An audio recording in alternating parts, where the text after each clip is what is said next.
इस दुनिया में आने का आपका कोई उद्देश्य है या फिर ऐसे ही बिना किसी वजह के इस धरती पर पटक दिए गए हैं?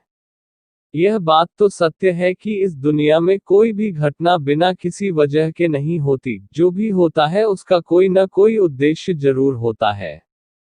जब प्रत्येक घटना का कोई न कोई उद्देश्य जरूर होता है तो आपके इस दुनिया में आने के पीछे भी कोई न कोई उद्देश्य जरूर होगा। क्या आपने अपने इस उद्देश्य के बारे में कभी सोचा है? क्या आप जानना चाहते हैं कि आप इस दुनिया में क्या करने आए हैं? यदि आप जानना चाहते हैं तो आइए और मेरे शब्दों के साथ आगे बढ़िए। इस दुनिया का प्रत्येक व्यक्ति केवल एक ही उद्देश्य और अधिकार राइट के साथ पैदा होता है और वह है सफलता प्राप्त करना। जी हाँ, हम सभी इस जगत में सफलता प्राप्त करने ही तो आए हैं। सफलता प्राप्त करना हमारा उद्देश्य है। सफलता प्राप्त करना हमारा अधिकार है।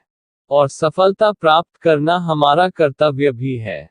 लेकिन अब आप यह सोचेंगे कि किस क्षेत्र में हमें सफलता मिल सकती है। हम ऐसा क्या करें जिससे हमें सफलता मिल सके? क्या ऐसा कोई मंत्र है जो हमें सफलता दिला सके? दोस्तों, सफलता वह मंजिल नहीं है जिसे पाने के लिए हमारे आसपास के लोग हमसे कहते हैं और अपनी मर्जी को हम पर थोपते हैं, बल्कि सफलता वह मंजिल टारगेट है जिसे हम खुद पाना चाहते हैं और हम वह पाना चाहते हैं जो हमें अच्छा लगता है।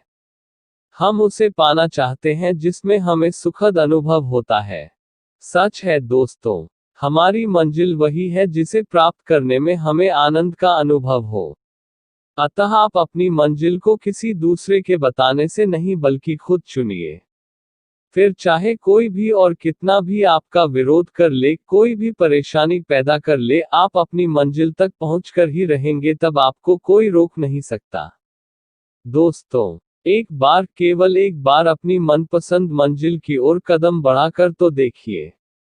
एक बार अपने दिल की बात को सुनकर तो देखिए। क्या कहता है आपका दिल? शायद आपका दिल गाना गाने को कहता है, लेकिन वास्तव में आप अपनी लाइफ में किसी के कहने पर इंजीनियरिंग की तैयारी कर रहे हैं। शायद आपका मन फुटबॉल खेलने को कहता है, लेकिन आप अपनी फैमिली के कहने पर शतरंज खेल रहे हैं। और जब आप अपने मनपसंद कार्य को नहीं कर रहे हैं तो सफलता कैसे मिलेगी? मिल ही नहीं सकती। और अगर बिना मन की सफलता मिल भी गई तो जिंदगी भर खुशी नहीं मिल पाएगी।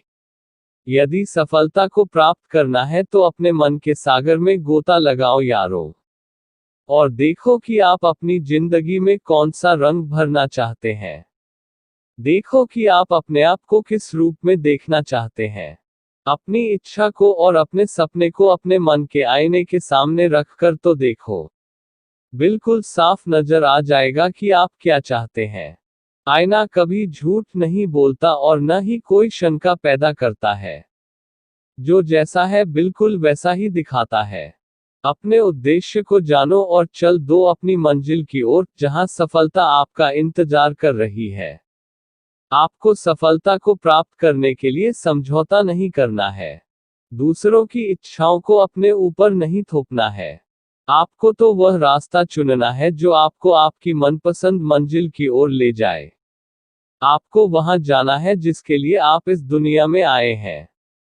कमल के पापा कहते हैं कि हमारा बेटा तो बिगड़ गया है। पूरे दिन मोबाइल और लैपटॉप में लगा रहता है। लैपटॉप से ही शादी करा दो इसकी। लेकिन क्या आप जानते हैं कि बहुत से लोग मोबाइल और लैपटॉप के जरिए ही लाखों रुपए हर महीने कमा रहे हैं। अगर आपका मन भी ऐसी चीजों में लगता है तो आप इसे अपना करियर बना सकते हैं। सोचिए, अगर सचिन तेंदुलकर के पिता उसे सरकारी नौकरी करने की कहते तो क्या आज वह इतना नाम और पैसा कमा पाता? शायद नहीं। वह आज सफलता के जिस शिखर पर है तो उसका एक ही कारण है कि उसने वह किया जो वह खुद करना चाहता था। उसने अपने मनपसंद कार्य को अपना करियर चुना। अगर वह ऐसा नहीं करता तो क्या वह आज भारत का गौरव कहा जाता? क्या उसे भारत रत्न मिल पाता? शायद नहीं। अतः यदि सफलता को प्राप्त करना है तो उठो, जागो और चल दो अपनी मनपसंद मंजिल की ओर, और तब तक मत रुको जब तक सफलता प्राप्त न हो जाए। आप अपने खुद के सपने को हकीकत बना दो, न कि दूसरों के थोपे गए सपनों को हकीकत बनाने की कोशिश।